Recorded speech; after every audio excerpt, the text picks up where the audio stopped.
السلام علیکم ورحمۃ اللہ وبرکاتہ۔ میرے پیارے دوستوں، عزیز ساتھیوں، مسلمان بھائیوں، آج حضرت ابو علی شاہ قلندر پانی پتی علیہ رحمت و رضوان کا دن ہے۔ آج ہی کے دن آپ دنیا سے تشریف لے گئے، جو ایک اللہ کے مقدس و معظم ولی ہیں، اور اسی لیے آپ کا نام ابو علی شاہ قلندر پڑا ہے، کیونکہ آپ کے اندر سے اللہ تبارک و تعالی نے مولائے کائنات، فاتح خیبر، داماد پیمبر حضرت علی مرتضیٰ شیر خدا کی خوشبو آتی تھی، اسی لیے آپ کو ابو علی کہا جاتا ہے۔ میرے پیارے دوستوں، مسلمان بھائیوں، وہ ابو علی شاہ قلندر ہیں جو بڑے پائے کے اللہ کے ولی اور نیک بندے ہیں، اور اسی تعلق سے حضور اعلی حضرت نے ان اللہ والوں کے تعلق سے اپنے نعت کے شعر میں ارشاد فرمایا کہ تیرے غلاموں کا نقش قدم ہے راہ خدا، وہ کیا بہک سکے جو یہ سراغ لے کے چلے، وہ کیا بہک سکے جو یہ سراغ لے کے چلے۔ میرے پیارے دوستو، آج انہی کی بارگاہ مقدسہ میں ہم خراج عقیدت پیش کر رہے ہیں، جن کی شان رب نے بڑی بلند و بالا کی ہے۔ آئیے میں انہی کے بارے میں ایک واقعہ آپ لوگوں کو سنا دیتا ہوں۔ حضرت ابو علی شاہ قلندر کی شان کیا ہے، آئیے ہم اسے ملاحظہ فرماتے ہیں۔ میرے پیارے دوستو، ایک مرتبہ کا واقعہ ہے کہ حضرت نظام الدین ملت والدین، حضرت نظام الاولیاء، جن کا مزار پرانوار دہلی کی سرزمین پر ہے، ان کے مرید اور خلیفہ حضرت امیر خسرو علیہ رحمت و رضوان، خواب میں آپ کی ملاقات حضرت ابو علی شاہ قلندر سے ہوتی ہے۔ حضرت ابو علی شاہ قلندر نے امیر خسرو سے پوچھا کہ تم کون ہو؟ انہوں نے اپنا نام بتایا، اور آپ نے پوچھا کہاں رہتے ہو؟ انہوں نے کہا میں دہلی میں رہتا ہوں۔ فرمایا کس کے مرید ہو؟ کہنے لگے کہ میں حضرت نظام الدین اولیاء کا مرید ہوں۔ میرے پیارے دوستو، حضرت امیر خسرو نے جب یہ جواب دیا تو حضرت ابو علی شاہ نے ارشاد فرمایا کہ کیا بات ہے کہ میں رسول اللہ کی مجلس میں تمہارے پیر کو نہیں دیکھتا ہوں، تمہارے پیر مجھے حضور کی مجلس میں نظر نہیں آتے۔ اس بات سے یہ بھی واضح ہو گیا کہ اولیاء اللہ زندہ و جاوید ہیں۔ میرے آقا و مولا صلی اللہ علیہ وآلہ وسلم زندہ ہیں، اور حضور کی مجلس بھی ہوتی ہے، اور تمام اولیاء، صحابہ، تابعین سب کی اس مجلس میں حاضری بھی ہوتی ہے۔ ابو علی شاہ قلندر کے اس فرمان سے پتہ چلا کہ تمام لوگ زندہ و جاوید ہیں۔ بہرحال حضرت ابو علی شاہ نے جب امیر خسرو سے یہ کہا تو آپ جب صبح دربار نظام الدین اولیاء میں حاضر ہوتے ہیں تو آپ کے چہرے پر بہت اداسی ہے، مایوسی ہے، رنجیدہ پن ہے۔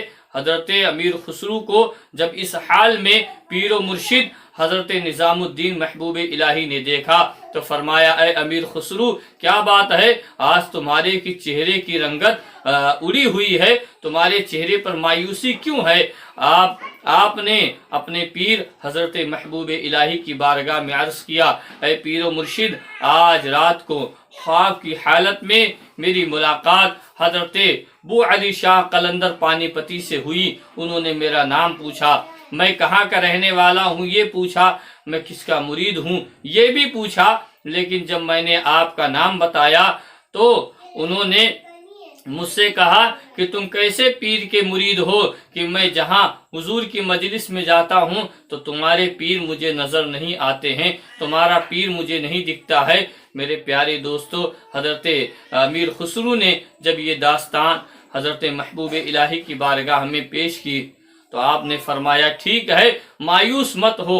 آپ نے اپنی چادر جو حضرت محبوب الہی نے اوڑھ رکھی تھی وہ امیر خسرو کو دے دی اور کہا آج اسے رات میں اوڑھ کے سو جانا اور پھر تمہاری ملاقات ہوگی، اور جب ملاقات ہو تب کہنا چلو حضور کی مجلس میں آپ کو دکھاتا ہوں میرا پیر و مرشد یعنی حضرت محبوب الہی کہاں جلواگر ہیں۔ میرے پیارے دوستو، واقعہ بھی یہی ہوا۔ اس محبوب الہی علیہ الرحمہ کے اس قول سے پتہ چلتا ہے کہ اللہ والے جانتے ہیں کہ کیا ہونے والا ہے، اس لیے آپ نے جب امیر خسرو کو چادر دی تو یہ فرمایا کہ اس کو اوڑھ کر سو جانا، آج پھر تمہاری ملاقات حضرت بو علی شاہ قلندر سے ہوگی۔ اور حقیقت میں ہوا بھی یہی، جیسے امیر خسرو رات کے وقت بستر پر گئے، آپ نے پیر و مرشد کی دی ہوئی اس چادر کو اوڑھ کے سوئے تو حضرت بو علی کی ملاقات خواب میں ہوتی ہے، عالم روحانیت میں ہوتی ہے۔ پھر وہی سوال و جواب کا سلسلہ چلا، کہاں کے رہنے والے ہو، کیا نام ہے تمہارا، کس سے مرید ہو۔ جب پھر حضرت امیر خسرو نے یہی جواب دیا تو اس کے بعد آپ نے فرمایا چلو میں آپ کو لے کر چلتا ہوں۔ میرے پیارے دوستو، واقعہ لکھا گیا، تاریخ میں یہ بات درج ہے کہ پہلے آسمان پر گئے، دوسرے آسمان پر گئے، تیسرے آسمان پر گئے، چوتھے اور پانچویں آسمان پر گئے، چھٹے اور ساتویں آسمان پر گئے تو کیا دیکھا کہ میرے آقا و مولا کی محفل حضور کی مجلس لگی ہوئی ہے۔ میرے آقا مجلس مبارک میں تشریف فرما ہیں، اللہ کے نبی جلواگر ہیں۔ حضرت امیر خسرو نے چاروں طرف مجلس کے نگاہ اٹھا کر دیکھا لیکن پیر و مرشد کہیں نظر نہیں آئے، پیر و مرشد کہیں نظر نہیں آئے، بڑے مایوس ہو گئے۔ حضرت بو علی شاہ قلندر نے کہا اے امیر خسرو، میں نے کہا تھا کہ میں تمہارے پیر کو رسول اللہ کی مجلس میں نہیں دیکھتا ہوں، وہ مجھے نظر نہیں آتے ہیں۔ میرے پیارے دوستو، عزیز ساتھیوں، حضرت امیر خسرو مایوس ہو جاتے ہیں کہ ان کی بات میں لگتا ہے سچائی اور دم ہے، کیا میرا پیر و مرشد حضور کی بارگاہ میں اس کی رسائی نہیں ہے، نبی کی بارگاہ تک میرے پیر و مرشد کی رسائی نہیں ہے۔ آپ یہی تصور کرتے ہیں اور بڑا ملال اور صدمہ ہوتا ہے۔ اس کے بعد حضرت ابو علی شاہ قلندر نے ارشاد فرمایا اے امیر خسرو، اب اس کے آگے تو ہم جا نہیں سکتے ہیں، اس کے آگے جانے کی ہماری رسائی نہیں ہے۔ اب تم نے حضور کی مجلس میں دیکھا تمام لوگ تشریف فرما ہیں، تمام لوگ بیٹھے ہوئے ہیں، تمام لوگ کی تشریف آوری ہے، لیکن تمہارا پیر کہیں نظر نہیں آتا ہے۔ میرے پیارے دوستو، جب یہ بات عالم روحانیت میں حضرت ابو علی شاہ اور حضرت امیر خسرو کی ہوتی ہے، اس کے بعد جب امیر خسرو مایوس ہو کر واپس آنے لگتے ہیں، مجلس سے نکلتے ہیں تو جب نکلنے کی کوشش کرتے ہیں تو کسی نے پیچھے سے آواز دیا اے امیر خسرو کیوں آئے ہو، آنے کی وجہ کیا ہے اور واپس کیوں جا رہے ہو۔ حضرت امیر خسرو نے جب اس آواز کو سنا تو کہنے لگے کہ میں اپنے پیر کی تلاش میں آیا تھا، جستجوئے یار میں آیا تھا، اپنے پیر کی جستجو میں آیا تھا کہ میرا پیر و مرشد کیا حقیقت میں حضور کی بارگاہ میں اس کی رسائی ہے، نبی کی مجلس میں حضور کی محفل میں اس کی حاضری ہوتی ہے، لیکن میں نے 1 سے لے کر اور 7 آسمان تک دیکھا، وہ مجھے کہیں نظر نہیں آئے، میں نے کسی مجلس میں ان کو نہیں دیکھا، اب میں واپس مایوسی کے عالم میں جا رہا ہوں۔ جب اتنی بات حضرت امیر خسرو نے